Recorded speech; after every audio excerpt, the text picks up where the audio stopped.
Hi, everybody. This is feedback featuring Flipgrid and other fun tech tools. My name is Jillian O'Neill, and I teach Spanish 1 and Spanish 2 at Chancellor Middle School. Here is my email address if after this presentation you have any more questions or comments that you want to share with me. Even though I teach Spanish, this presentation is not specific for world language teachers. I've tried to make it as general as possible so anybody can benefit from it. We're going to be going through two different tech tools today, Flipgrid and Gimkit. So we're going to start by walking through both of them. And then for each, you're going to get to try them yourselves. And then we're going to finish with the live question and answer period. And then we're going to play the live version of Gimkit as well. Please bear with me because my computer is incredibly slow because I have about 50 windows open at the top, which I'm sure you can see. So let's start by looking at Flipgrid's kind of hype video that they just put out. They released on the 5th, yesterday, some new updates. So I was waiting to make this recording until all of the updates were released. So this was kind of their hype video to get everybody excited.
Okay, so if for whatever reason that video did not play nicely when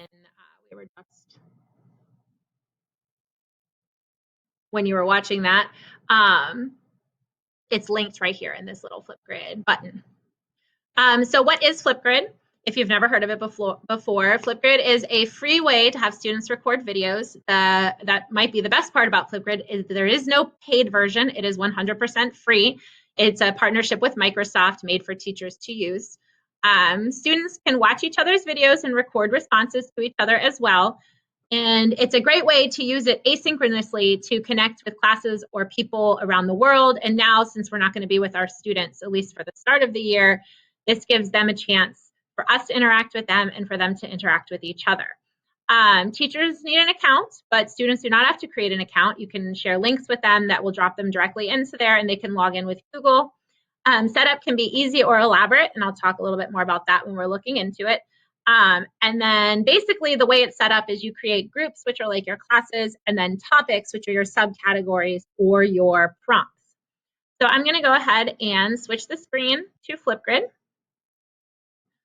So when you click the link in the presentation that will take you to the site, this is what the login page looks like.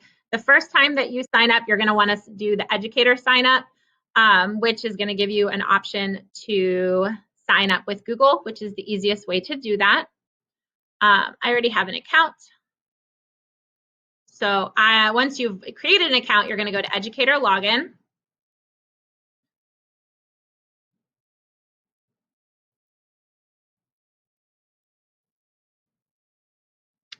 And you're going to want to log in with Google and choose your name like you do anytime you log in with Google.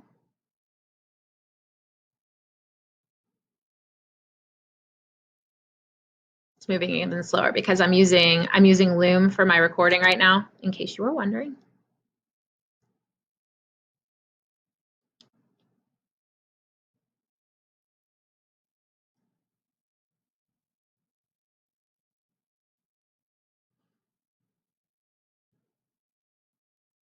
Okay, so when you log into yours, it's going to look a little different because I already have topics. So it's going to log into your main page, which has your groups. You can toggle between groups and topics here, but we're going to start by talking about groups. In the past, I've always done just by the topic that I teach. So I have Spanish 1 and Spanish 2.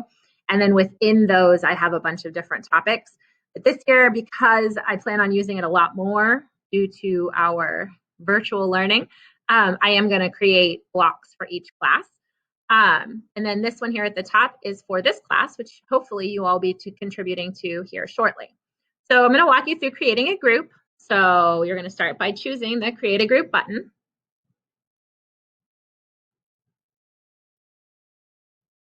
I would stick with private groups, but again, that's up to you depending on what you want to do. And we're going to call this group Professional Learning. The join code, now, it didn't used to be this way, but now we'll have some sort, your last name with some numbers in it. And you're going to want to probably choose student email because they can log in with their Gmail account and it's a lot easier than creating usernames for them. It will show the domains that you're going to use for your email. I don't use passwords, but if you wanted to, you could set that up as well. Now this part is new and it's kind of cool. It saves you a lot of time. So if there were any topics, like if I wanted to add something that I already created from my Spanish 1, these are all the topics I've ever created, and it will copy just the topic, not the videos in the topic. So you don't have to start the whole topic all over again. I'm going to skip that because I don't have any topics I want to put in here. When you're ready to share the group with your students, you can copy the link and paste it, or it actually links right to Google Classroom if that's what you're using. There's some other ways that you can do it as well. This is Remind. So I'm going to click Go to Group.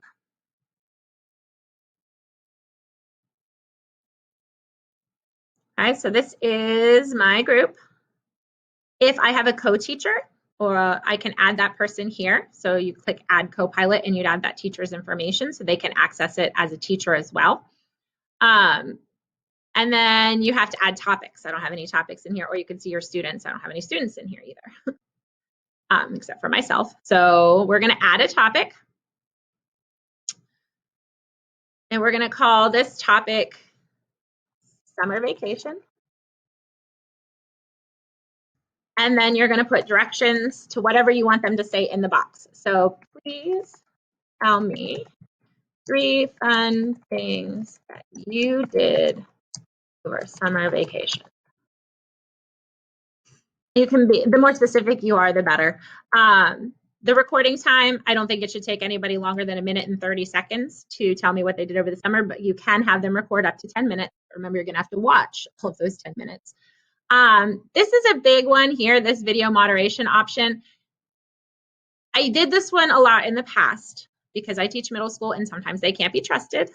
But basically, if I toggle this as on, no videos will be shown to students unless I've approved them first. I think I'm going to try to be very clear about my expectations, so I don't have to turn that on. I'd like students to be able to respond to each other's videos without me having to check them first. But I guess, again, that's going to depend on how well your students behave and follow directions. So I will leave that one up to you. The first thing that you can do is add a focus. You can record a video. I use this a lot of times to do an example so students can see what I expect from them.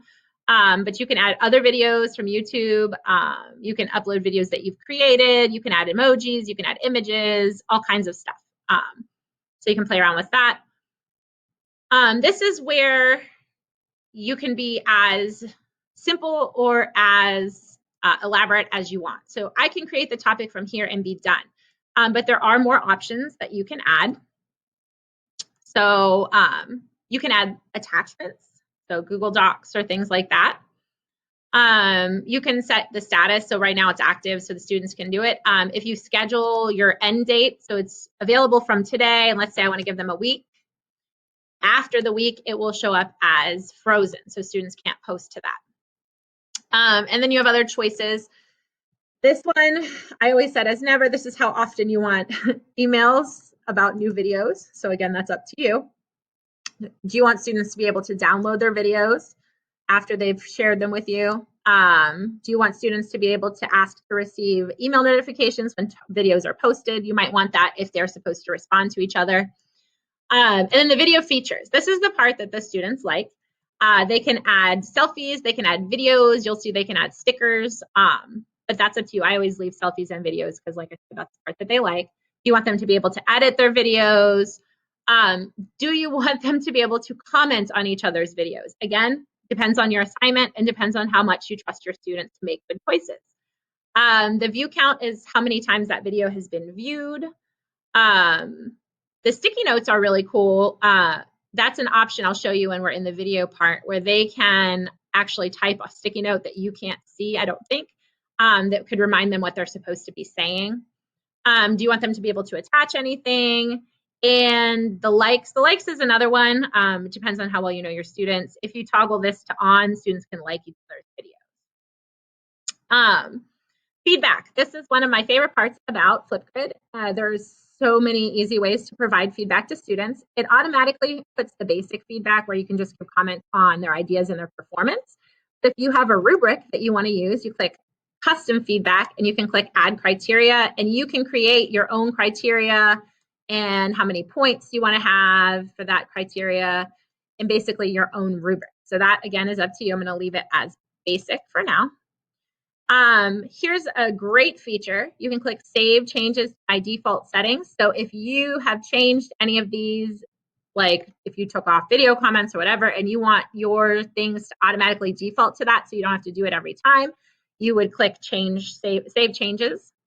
Then we're going to create the topic. So now I can share this topic with my students. You can share your groups or you can share your topics. I usually just share the topic because that's what I want them to focus on at that point. Sometimes if you share your whole group, they can see all of your topics and then they get confused about what they're supposed to do. So if you're looking at this, this is what your topic looks like. It's within your grid. So you'll see like the breadcrumbs up here, professional learning, summer vacation. You can have it read aloud for you. Maybe if it works.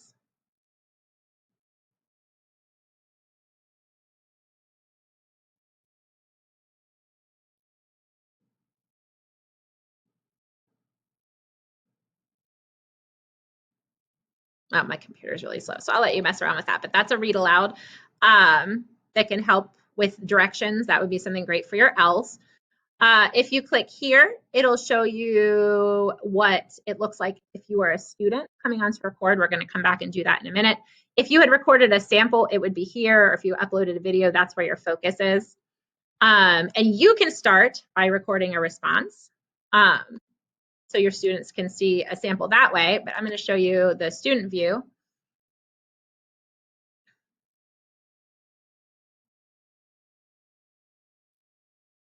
And so students are going to get the same prompt as you, where they join with Google. I'm sorry, my computer is so slow.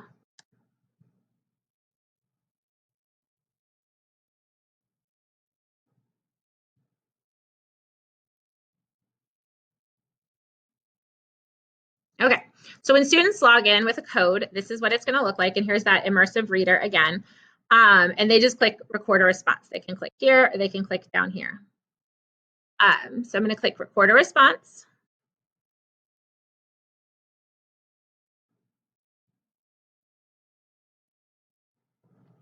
Okay, and so now it's weird because I can see myself twice. This is the part that the students really like because they can add effects. So you can do a filter. Let's see, I'll do this one. Maybe, oh, that looks weird. Or this one, okay, they can add a frame. So I think I did this one in my other one because I like sloths. Okay, and so you'll see they could add emojis, they can add stickers, all kinds of fun stuff. And then when they're ready, they hit this record button.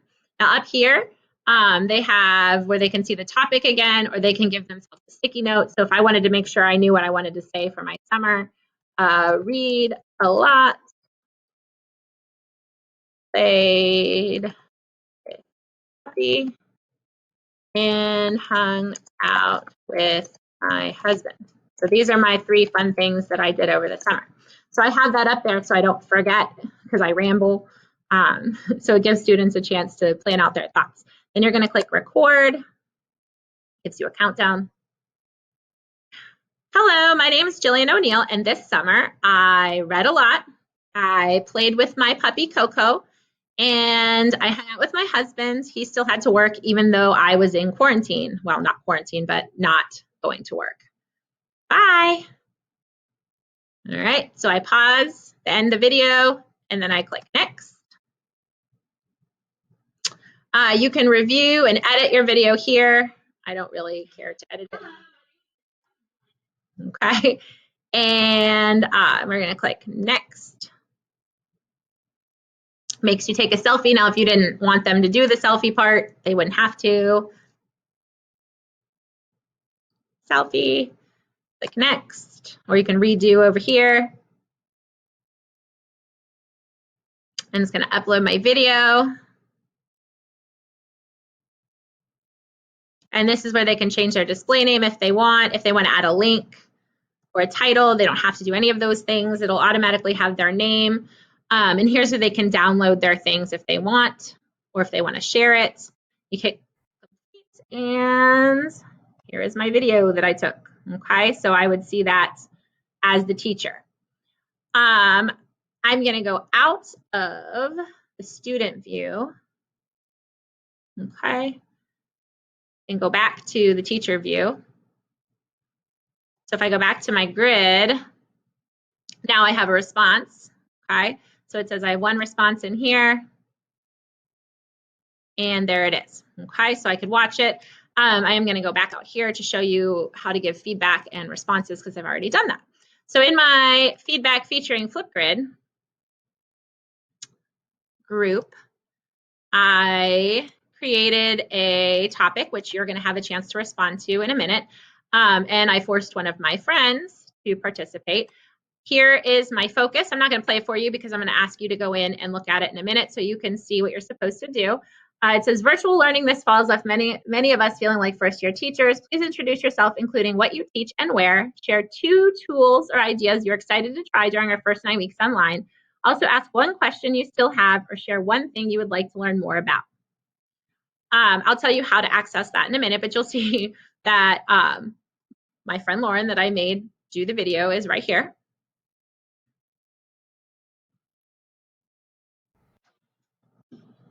Hello, testing, 1, 2, 3.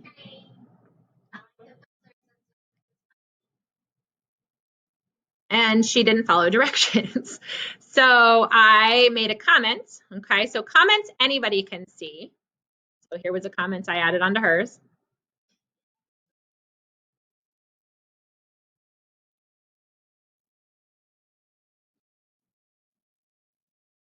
So you could see we were talking back and forth.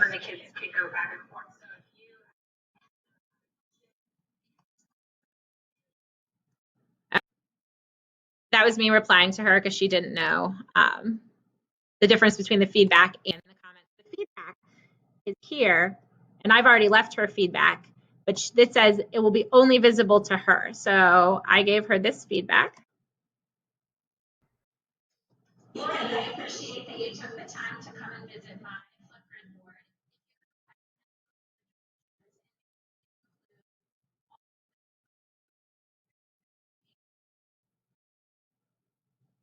Okay, and then you can also provide written feedback down here as well, and you can send it as an email.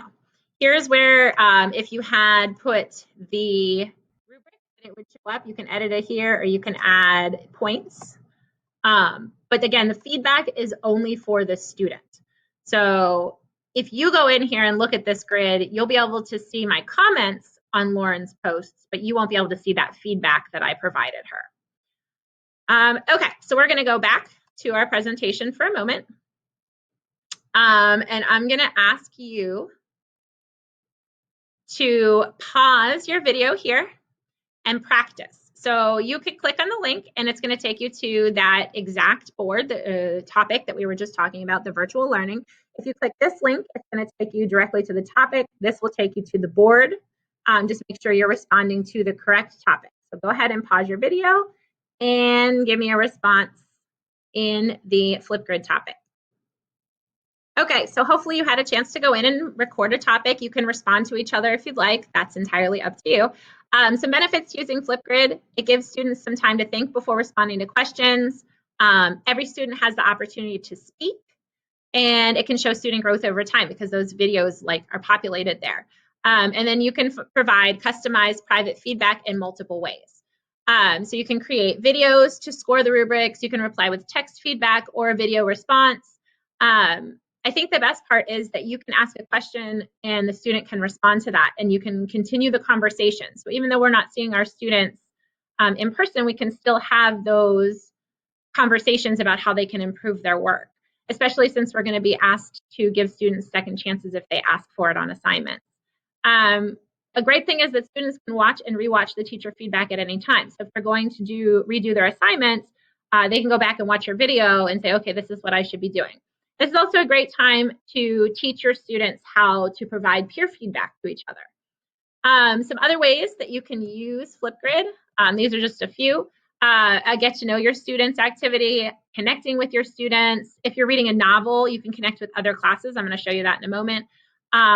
Read alouds. You could find a guest or an expert that could respond to students' questions about a topic. And obviously, you can use them for presentations. As a language teacher, I've used that to cut down on in-class presentations, which waste a lot of time. And I don't have to worry about missing something in their presentation because I can watch it more than once if I need to as well.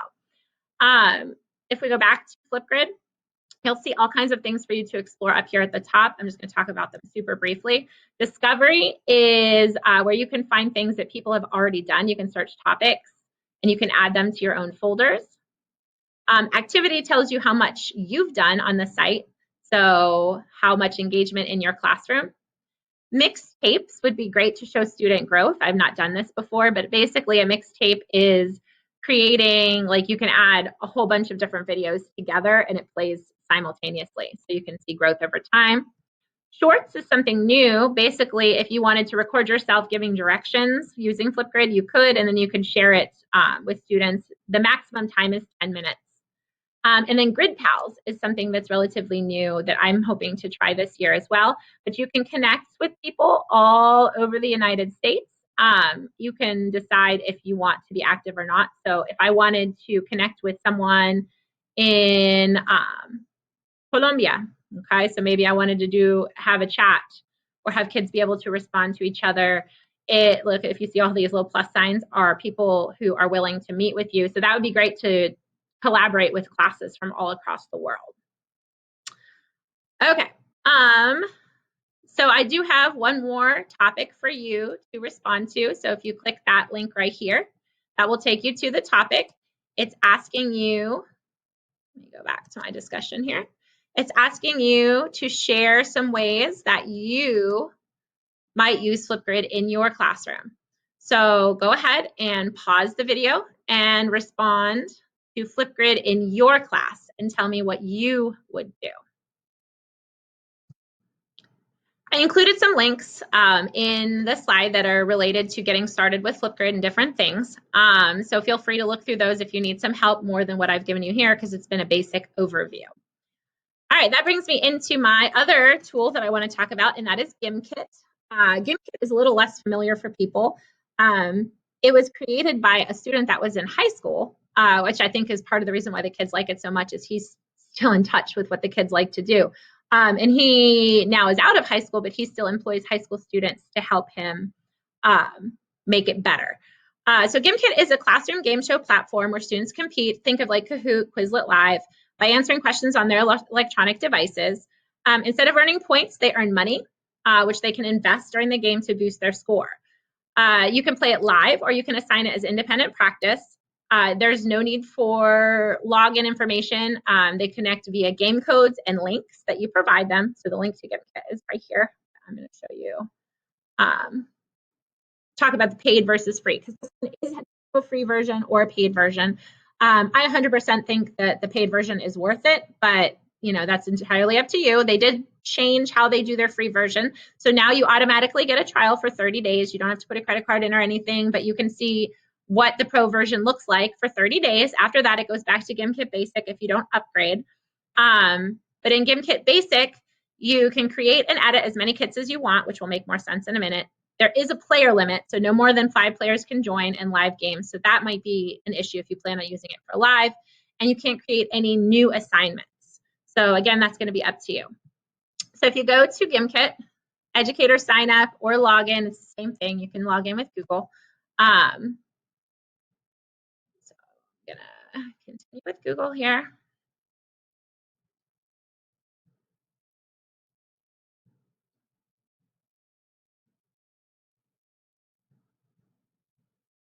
Okay, so when you log into GimKit, it's going to open up to all of your kits. So basically your kits are your content, whatever it is that you want students to practice.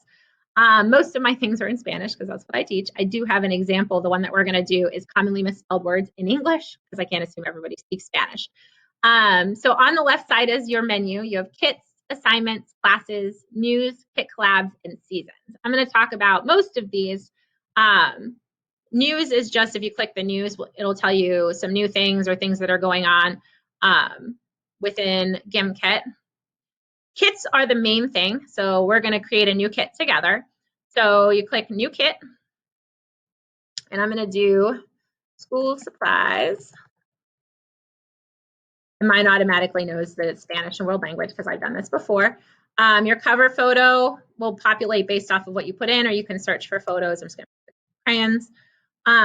Okay, so you can add questions in a bunch of different ways. I'm going to show you the easiest way. If you use Quizlet already, you're going to click Create with Flashcards, and you're going to import your flashcards. And there's directions for how to do this if you forget. But I have Quizlet already open here with my school supplies. So you click on the Quizlet cards that you want, and you click Export. And then down here, all of your things that are in Quizlet are here. You're going to click Copy Text. Come back to GimKit, and you're going to paste. And that is going to automatically create all of the things that I have within Quizlet already. Now, if I wanted to add a question, I'm going to show you what that looks like. You can just type in the question with the correct answers here. You can have them input the answers. If I wanted to say, La mochila is, and they would have to type in backpack. I could do that. That's an option. You also have options to add a photo. So you could say backpack. And then they have to choose La Mochila. Or I can add audio. So I could say La Mochila and they would pick backpack. So there's lots of different ways that you can add questions. When you're finished, you're going to click Finish Kit. And it's going to come up here above my misspelled words because that's my newest one. Assignments is what we're going to talk about first because that's the independent practice. So if you click on assignments, actually, let's talk about classes first. So classes are very easy to create. You can do it with students' accounts or no accounts. I don't use accounts because it's easy enough to just say block 1 and just type in first names. So Sally, Bob, Linda are in my class. Color. And then you create the class. And then there's my people, okay? So I'm going to go back to GimKit, and I'm going to do an assignment. So I want to do a new assignment, and I want to use the school supplies one that I just made, okay? And I'm going to make it due next Thursday. And I'm going to do that for the class, hopefully, that I just created, because I have more than one block one on here, because that's how I actually do my classes. Let's put so I get that one. And then you can decide what you want them to target. I usually keep it at 500,000, which sounds like a lot, but it's usually about 30 minutes of gameplay. You can change the number to be as much or as little as you want. If you don't want them to spend 30 minutes on here, you can have them hit the target cash or a certain amount of time on here. So if you wanted to make sure that they were playing for 15 minutes, you could put that in. You can have them start with cash, whatever that you want, and then you click Create Assignment. And then you have all of your blocks. You can choose more than one. It tells you how many people completed it. in that class. I'm going to show you what it looks like in mine. So if I go down, these were ones from when we closed, so not as many people as I would like have completed them. This was one that was an assignment, so you can see all my Spanish 2 classes up here. If I choose one of them, it tells you 87% of students in this class completed that assignment. It tells you how accurate they were. It tells you if they completed it on time or late. Okay, it tells you all kinds of things. Go back. So I created an assignment on here for all of you, okay, that I shared on my slideshow. We're going to go back in a second. I did it myself so you could see how I did. I made mistakes. I'd like to pretend on purpose, but I didn't. So let's take a look at what it looks like when students want to log in, and you're going to get to play around with it a little bit yourself. So let's go to the independent practice. So you click on the link.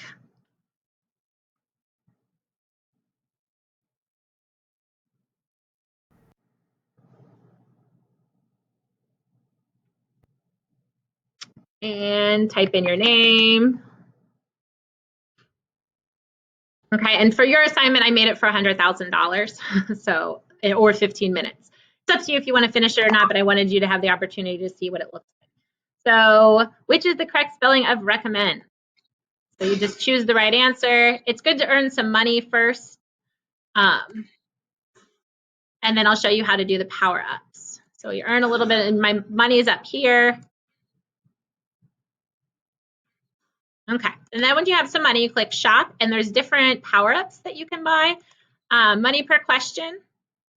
So if I wanted to earn that, I could buy that for $10. Now I get more money every time I answer a question right.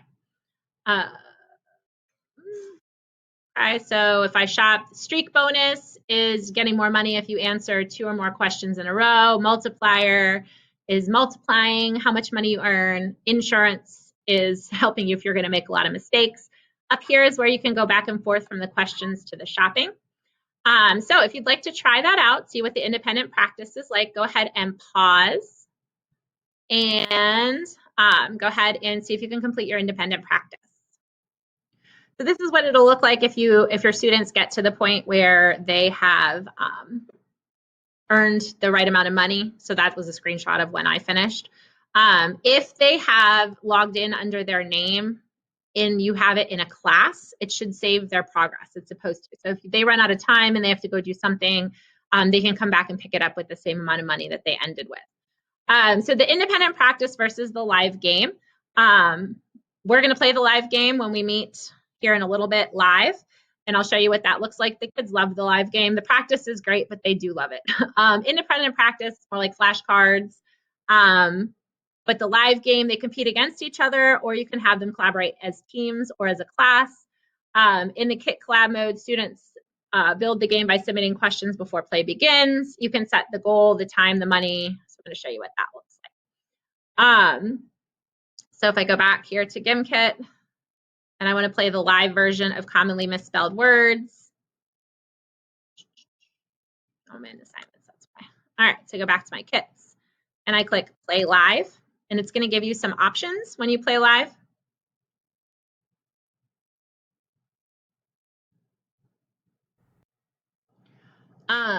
Classic versus team mode.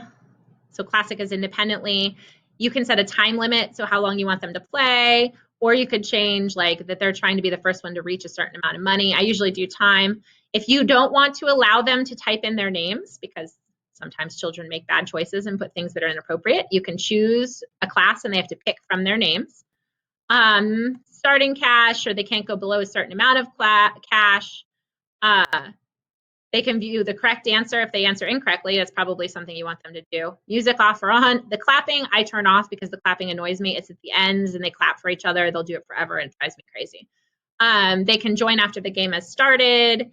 Power-ups, which are more fun with or without, like when you're playing live, which I'll show you in the live version. But anyway, when you're ready, you click continue. And it'll look like this. So it'll tell students to go to gimkit.com/play and enter this code. There is a way to add Zoom or YouTube Live. They don't have it for Google Meet yet, which is disappointing, but hopefully that's something that gets added soon. Okay.